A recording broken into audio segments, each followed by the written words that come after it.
Hey guys, this is Camfrey 15 back at it with another video for you guys, and I am back with I guess from what I've been looking around and everything, and I did watch one YouTube video YouTuber who was reviewing Danmachi.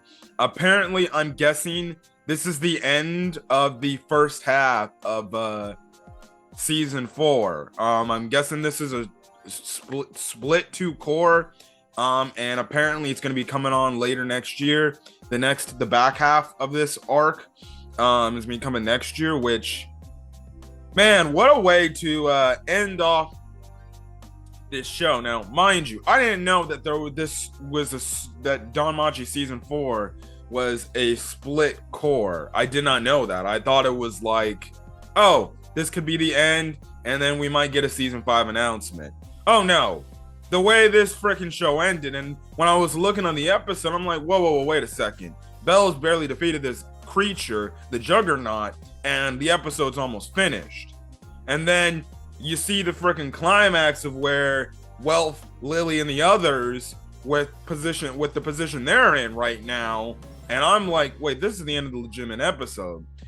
And then you see what happens with Bell, and you're like, oh, wow, this is crazy. Now, I'm guessing there's a split 2 core. If you can confirm this, please put that in the comment section. But man, what an absolute way to end off the first half of season 4. Man, this was some freaking high action level thing. Now, you think with Bell coming back, which we all predicted that he would be brought back due to our lovely mermaid friend, you would think, oh, he's gonna get the triumphant, victory and everything. But no, he doesn't. Even after you get that triumphant moment where he says he's not gonna back down, like, the freaking like the Minotaur he fought from last season, and even Ice, he stands up, he takes on the attack, charges up. Looks like he defeats the Juggernaut. But no, the Juggernaut's still freaking alive and kicking, man. Still freaking fighting. And the way the episode ended off, absolute crazy, absolute insanity. The one thing I did get absolute pleasure was seeing Jura, the freaking, evilest guild member, pretty much get decapitated, or pretty much get his buddy cut in half, because he thought he can control the Juggernaut, but the Juggernaut was like, psych, ho, you're not freaking controlling me. Which, it was absolutely freaking just pleasurable to see this guy who was laughing this entire arc, saying like, oh, I'm gonna win this, I'm gonna get this, yada yada yada. And guess what? He ends up freaking paying the price. He ends up dying, which I figured that this guy would not be able to control the Juggernaut. Like, the Juggernaut seems too much of a very high leveled creature to where it would be so easily tamed and easily controlled.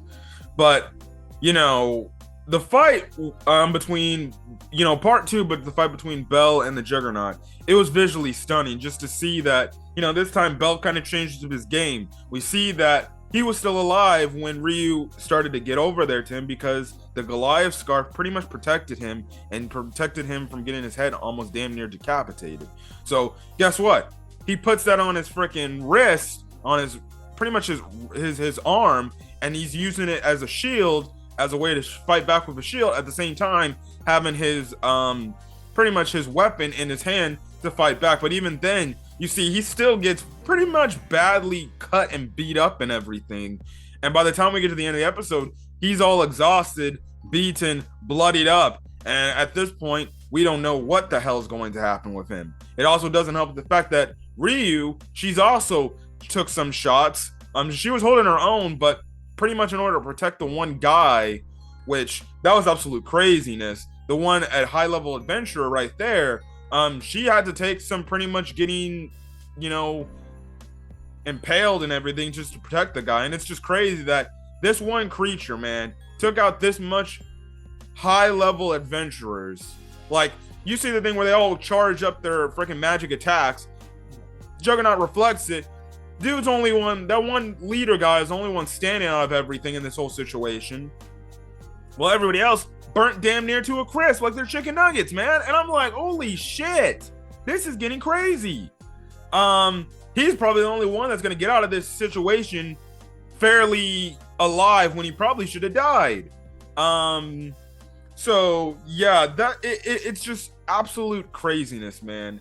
Absolute craziness. And then you get the, end of the episode where the Lambton actually listened to the orders that Jiro gave before he died, pretty much eats Bell and Ryu, goes down into the floors, but then the freaking Juggernaut follows it and then apparently freaking kills it. And right now you have it to where, guess what?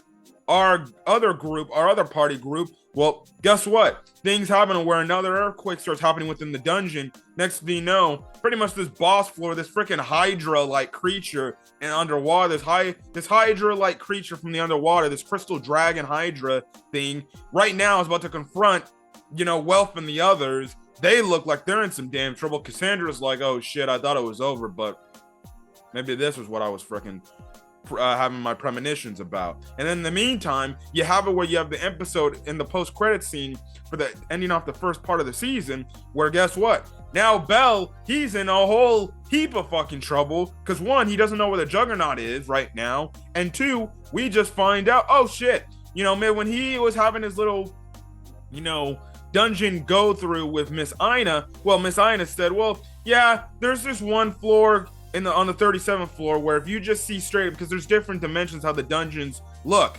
The early stages of the dungeons when we started this, series, if you watch the first half of this, the first pretty much 3 seasons of the series, the walls are kind of typical dungeonish type of thing, but mostly with a green tint to it. This season has had a floor, had the dungeon floor had a bluish tint to it.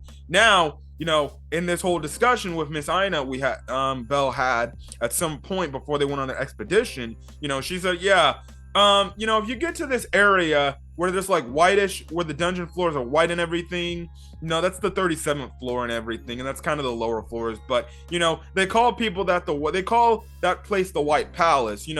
Even some first-rank adventurers shouldn't go there because you have a high percentage chance of potentially not coming out of there alive. And pretty much our boy Bell with an injured, knocked out Ryu, and he's also, like I said, beaten, bloodied. He's on the freaking 37th floor right now in the White Palace, pretty much fucking screwed out of his mind. And there's no way to get back up unless he freaking finds a way to get up to the next level floors. He's in a whole heap of trouble right now. That's a problematic thing. He's gonna have to find somewhere to heal up, him and Miss Ryu. But he got creatures that he's probably never seen before, ever, in his life, and he's in some trouble. And then, like I said, Lily and that group, right now, they're going against a Hydra character, which, seemingly enough, it looks like Cassandra's premonitions of them potentially being all killed by this creature could come, really soon. So right now, this is not good for everybody on all fronts. And like I said, this is only the ending to the first core of the season. Listen, what a great way to end it off in just despair and darkness. Somehow, maybe they get out of here. Maybe some characters might actually freaking kick the bucket and die. I don't know what's going on, but this first half of season 4 definitely has been what a lot of people have been hyping it up to be. Out of all the seasons, this definitely right now is my favorite season out of all the freaking seasons of Danmachi that I've watched. And it's been a while since I've seen the other 3, but I have to go back and watch the other 3. Geez, this was absolutely like crazy, hectic, and man, I don't know where they're going to go on from here. I don't know how Bell and company are going to get out of this situation. I don't know if there's actually going to legitimately be some people in the party that actually will kick the bucket and die. And yeah, but this season of Danmachi, season 4, to end off Summer of Anime 2022 for this half was really damn good. And again, if you watch my What to Watch for Fall of Anime 2022 video, I said Summer of Anime 2022 has had some really good hitters, really good underrated hitters. And again, Danmachi continues to be really damn good. I can't wait to see when it returns back for season 4, or if it's going to be called season 5. I don't know. But we'll see where it's going on. But if you guys like the video, leave a like. Put in the comment section your thoughts on this week's episode of Danmachi, as well as hit that subscribe button if you want to get more Danmachi content or any other anime content I upload to the channel. Right now, I believe I'm at 470 something subscribers. I think 472 subscribers. So we're only a few subscribers away from 500 subscribers. So share out the video and everything if you continue to like the content and stuff like that. But till then, guys, I'll catch you guys in the next video and see you guys later. Peace.